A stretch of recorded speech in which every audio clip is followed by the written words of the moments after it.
ಈ ಜಡ್ಜ್ಮೆಂಟ್ ಅಂದ ತಕ್ಷಣ ನೀವು ಹೇಳಿದ್ರಿ ಕೋರ್ಟ್ ಡ್ರಾಮಾ ಅಂತೇಳಿ. ಸೊ ಅಲ್ಲಿ ಹೀರೋ ಕೊಲೆ ಮಾಡ್ತಾನ ಅಥವಾ ರೇಪ್ ಮಾಡ್ತಾನ ಅಥವಾ ಇನ್ನೇನು ಇತ್ಯಾದಿ ಕ್ರಿಮಿನಲ್ ಚಟುವಟಿಕೆಗಳು ತೊಡ್ಕೊಂಡು ಹೋಗ್ತಾನ ಅಂತ. ಅದು ನಾ ಹೇಳಂಗೆ ಇಲ್ಲ ಅಂದ್ಬಿಟ್ಟಿದ್ದಾರೆ. ನನ್ನ ಪಾತ್ರ ಇಷ್ಟೇ ಹೇಳ್ಬೇಕು ನಾನು. ನಾವು ಎದುರುಗಡೆ ಕೂರ್ಸ್ಕೊಂಡು ಮಾತಾಡ್ತಾ ಇರೋದೇ ತಪ್ಪಾಯ್ತು ಅನ್ಸುತ್ತೆ ಡೈರೆಕ್ಟರ್. ಇಲ್ಲ ಇಲ್ಲ, ನಾನು ಇವಾಗ ಅದು ಎಲ್ಲೋ ಒಂದ್ಸತಿ ಫಸ್ಟ್ ಸ್ಟಾರ್ಟಿಂಗ್ ಅಲ್ಲಿ ಒಂಚೂರು ಆಚೆ ಬಂದ್ಬಿಟ್ಟಿತ್ತು. ಇವರು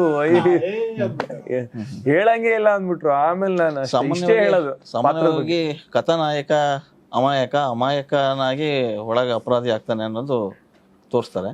ಸೊ ಕುಲಕರ್ಣಿ ಅವ್ರು ಹೇಗೆ ತೋರಿಸಿದಾರೆ ಅದು ತೆರೆ ಮೇಲೆ ನೋಡಬೇಕು. ಖಂಡಿತ.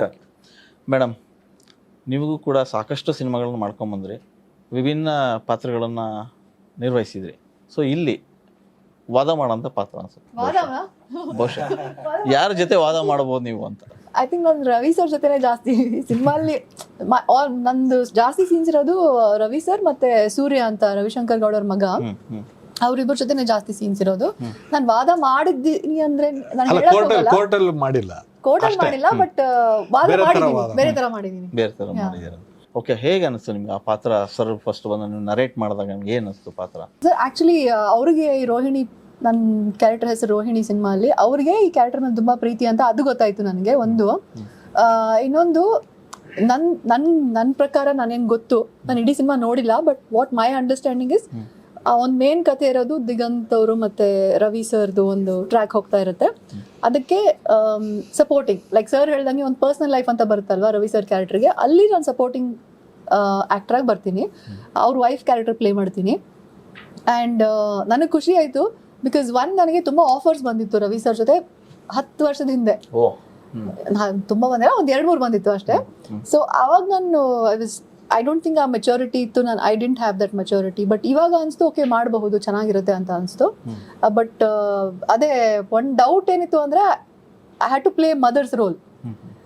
ನಾನು ಕಾಳಿದಾಸ ಕನ್ನಡ ಮೇಷ್ಟ್ರೋಲು ಒಂದು ತಾಯಿ ರೋಲ್ ಮಾಡಿದ್ದೀನಿ, ಬಟ್ ಆ ಮಗು ವಾಸ್ ವೆರಿ ತುಂಬ ಚಿಕ್ಕ ಮಗು ಅದು.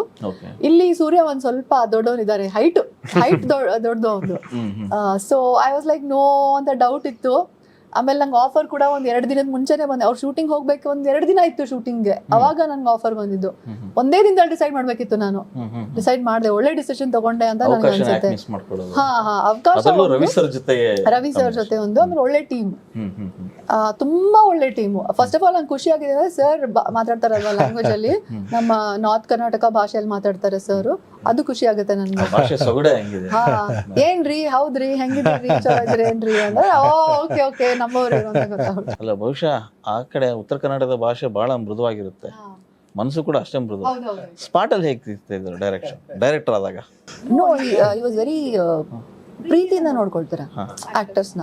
ನಾನು ಅದನ್ನ ಅಬ್ಸರ್ವ್ ಮಾಡಿದ್ದು. ಅವ್ರು ಯಾವತ್ತೂ ಡೈರೆಕ್ಟ್ರು ಹಿಂಗೆ ಇರ್ಬೇಕು ಅಂತ ಏನೂ ಇಲ್ಲ, ಅದೇ ಒಂದು ಆಟಿಟ್ಯೂಡ್ ನ ತುಂಬಾ ಪ್ರೀತಿಯಲ್ಲಿ ಹೇಳ್ತಾರೆ. ಯಾಕಂದ್ರೆ ನಾನು ಶಿವಾಜಿ ಸುರತ್ಕಲ್ 2 ಶೂಟ್ ಮಾಡ್ತಾ ಇದ್ದೆ, ಸಾರಿ ಪ್ರಮೋಷನ್ಸ್ ಮಾಡ್ತಾ ಇದ್ದೆ. ಸೊ ನನ್ನನ್ನ ನಾನು ಪರದೆ ಮೇಲೆ ಆ ಪೊಲೀಸ್ ಆಫೀಸರ್ ಲುಕ್ ಅಲ್ಲೇ ನೋಡಿ ನನ್ನ ಬಾಡಿ ಲ್ಯಾಂಗ್ವೇಜ್, ನನ್ನ ಆಟಿಟ್ಯೂಡ್ ಎಲ್ಲ ಒಂಥರ ಇತ್ತು. ಸೊ ನಾನು ಶೂಟಿಂಗ್ ಬಂದಾಗ ಐ ಸ್ಟಿಲ್ ಹ್ಯಾಡ್ ದಟ್ ಅದೊಂದು ಮ್ಯಾಸ್ಕ್ಯುಲಿನ್ ಒಂದು ರೀತಿಯಲ್ಲಿ ಆಟಿಟ್ಯೂಡ್ ಇತ್ತು, ಬಾಡಿ ಲ್ಯಾಂಗ್ವೇಜ್. ಫಸ್ಟ್ ಡೇ ನಾನು ನಡಿಬೇಕಾದ್ರೆ ಎಲ್ಲ ನಾನು ಸರ್ ಬಂದು ಹೇಳಿದ್ರು, ಇಲ್ಲ ಒಂದ್ ಸ್ವಲ್ಪ ನೀವು ತುಂಬಾ ಹಾರ್ಶ್ ಆಗಿ ಕಾಣ್ತಾ ಇದ್ದೀರಾ, ಸ್ವಲ್ಪ ಟೋನ್ ಡೌನ್ ಮಾಡಿ. ಅದನ್ನು ಡೈರೆಕ್ಟರ್ ತರ ಹೇಳಿಲ್ಲ ಅವ್ರು ನನಗೆ. ತುಂಬಾ ಡೈರೆಕ್ಟರ್ಸ್ ಹೇಳ್ತಾರೆ, ತುಂಬಾ ಸ್ಟ್ರಿಕ್ಟ್ ಆಗಿ ಹೇಳ್ತಾರೆ, ಇವ್ರು ತುಂಬಾ ಪ್ರೀತಿಯಿಂದ ಹೇಳಿದ್ರು. ಇಡೀ ಶೂಟಿಂಗ್ ಪೂರ್ತಿ ಹಂಗೆ ನೋಡ್ಕೊಂಡ್ರು. ಇಲ್ಲ ಹಂಗೇನಿಲ್ಲ, ನನಗೆ ನಾ ಹೇಳ್ದಲ್ಲ, ನನಗೆ ಸಿನಿಮಾ ವ್ಯಾಕರಣ ಗೊತ್ತಿಲ್ಲ.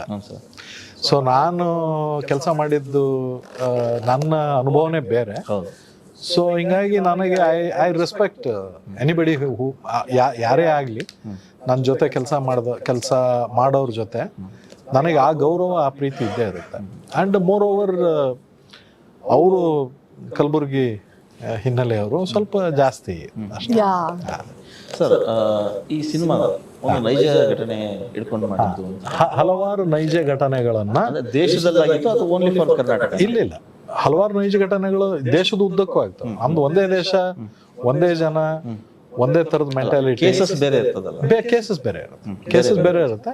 ನಾನು ಕೇಸ್ ಬಗ್ಗೆ ಅಲ್ಲ, ಘಟನೆಗಳನ್ನು ಆಧರಿಸಿ ಕಾಲ್ಪನಿಕ ಕಥೆ ಇದು. ಕಾಲ್ಪನಿಕ ಘಟನೆಗಳು ಬೇರೆ ಬೇರೆ. ಈಗ ಇಲ್ಲೂ ಒಂದು ಏನೋ ಘಟನೆ ಆಗುತ್ತೆ, ಮತ್ತೊಂದು ಕಡೆನೂ ಒಂದು ಘಟನೆ ಆಗುತ್ತೆ. ಕ್ರೌರ್ಯದ ಏನಂತಾರೆ ಅದಕ್ಕೆ ಮಿತಿ ಬೇರೆ ಬೇರೆ ಥರ ಇರ್ಬೋದು. ಅದು ಕ್ರೌರ್ಯ ಒಂದು ಇದ್ದೇ ಇರುತ್ತೆ. ಎಲ್ಲೋ ಒಂದು ಕಡೆ ಒಂದು ಕ್ರೈಮು, ಒಂದು ಕ್ರಿಮಿನಲ್ ಆಕ್ಟಿವಿಟಿ ಅಂದಾಗ ಅದಕ್ಕೇನು ಹಿನ್ನೆಲೆ ಇದು ಇರಂಗಿಲ್ಲ. ಅದು ಕೆಟ್ಟದ್ದೇ. ಕ್ರೌರ್ಯ ತೋರಿಸಿದ್ರ ಅಥವಾ ಕ್ರೌರ್ಯದ ಬಗ್ಗೆ ಮಾತಾಡಿದ್ದೀನಿ, ಕ್ರೌರ್ಯ ತೋರಿಸಿಲ್ಲ. ಎಮೋಷನಲ್ ಜರ್ನಿ, ಇಡೀ ಸಿನಿಮಾ ಎಮೋಷನಲ್. ಹೌದು ಹೌದು, ಭಾವನಾತ್ಮಕವಾಗಿ ಕತೆ ಹೇಳಿದ್ದೀನಿ, ಥ್ರಿಲ್ಲರ್ ಎಲಿಮೆಂಟ್ಸ್ಗಳ ಮೂಲಕ ಹೇಳಿದ್ದೀನಿ. ನನ್ನ ಸಿನಿಮಾಗಳು, ನಾನು ಮಾಡಿರುವಂಥ ಸಿನಿಮಾಗಳು ಥ್ರಿಲ್ಲರ್ ಎಲಿಮೆಂಟ್ಸ್ ಇರುವಂಥನೇ ಸಿನಿಮಾಗಳು. ಒಬ್ಬ ನಿರ್ಮಾಪಕನಾಗಿನೋ ಒಬ್ಬ ಬರಹಗಾರನಾಗಿನೋ ನಾನು ಮಾಡಿರುವಂಥವೆಲ್ಲ ಥ್ರಿಲ್ಲರು. ಬಟ್ ಅಲ್ಲಿ ಕೌಟುಂಬಿಕ ಹಿನ್ನೆಲೆ ಇಟ್ಕೊಂಡು ಕತೆ ಹೇಳಿದ್ದೀನಿ ನಾನು. ನೀವು ನನ್ನ ಸಿನಿಮಾ ಜರ್ನಿ ನೋಡಿದ್ರೆ ಅದಕ್ಕೆ ನಾನು ಪ್ರಿಫರೆನ್ಸ್ ಕೊಡ್ತೀನಿ. ಹೀಗಾಗಿ ನನ್ನ ಸಿನಿಮಾಗಳು ಕೌಟುಂಬಿಕ ಇದ್ರದ್ದು ವಾತಾವರಣ ಸೃಷ್ಟಿ ಮಾಡುವಂಥ ಕಥೆಗಳು. ಮತ್ತು ನೀವು ಸಿನಿಮಾ ನೋಡಿ ಆದಮೇಲೆ ನಿಮ್ಮ ಬಗ್ಗೆ ನಿಮಗೆ ಗೌರವ ಬರಬೇಕು, ಅದು ನನ್ನ ಉದ್ದೇಶ. ಆಮೇಲೆ ನನಗೆ ವ್ಯವಸ್ಥೆ ಬಗ್ಗೆ ನನ್ನ ಹತ್ರ ದೂರ ಇಲ್ಲ. I don't complaint to the I mean about the system. ಸಾಮಾಜಿಕವಾಗಿ ಪರಿಣಾಮ ಬೀರುವಂಥದ್ದು ಏನು ಇಲ್ಲ. ಸಾಮಾಜಿಕವಾಗಿ ಪರಿಣಾಮ ಕೇಸಿಂದ ಒಳಗೆ ಹೋಗ್ತಾನೆ ಬೀಳುತ್ತೆ. ಯಾಕಂದ್ರೆ ನಾವು ವ್ಯವಸ್ಥೆ ಬಗ್ಗೆ ಯಾವಾಗಲೂ ಆಕ್ರೋಶ ಇಟ್ಕೊಂಡೆ ಹೊಡೆದಾಡ್ತೀವಿ. ಅದು ಆಕ್ರೋಶ ನಿಮ್ಗೆ ಕಡಿಮೆ ಆಗ್ತದೆ, ಅದು ಪರಿಣಾಮನೇ. ಅದು ವ್ಯವಸ್ಥೆ ವಿರುದ್ಧ ಹೋರಾಡಲ್ಲ ಯಾವುದು ನಿಮ್ಮ ಕಥೆಯಲ್ಲಿ ಕಥಾನಾಯಕನ ಎಲ್ಲರೂ ಎಲ್ಲರೂ. ಅಂದ್ರೆ ವ್ಯವಸ್ಥೆ, ಒಂದು ವ್ಯವಸ್ಥೆ ಸೃಷ್ಟಿಯಾದಾಗ ಅಲ್ಲೊಂದಿಷ್ಟು ಪಾತ್ರಗಳು, ಒಂದಿಷ್ಟು ಬಿಹೇವಿಯರ್ ಇರುತ್ತಲ್ಲ, ಅದು ಇದ್ದೇ ಇರುತ್ತೆ. ಅದು ಇವ್ರ ಪಾತ್ರನೇ ಆಗಿರ್ಬೋದು, ದಿಗಂತ್ ಸರ್ ಪಾತ್ರನೇ ಆಗಿರ್ಬೋದು, ಅದು ಇದ್ದೇ ಇರುತ್ತೆ.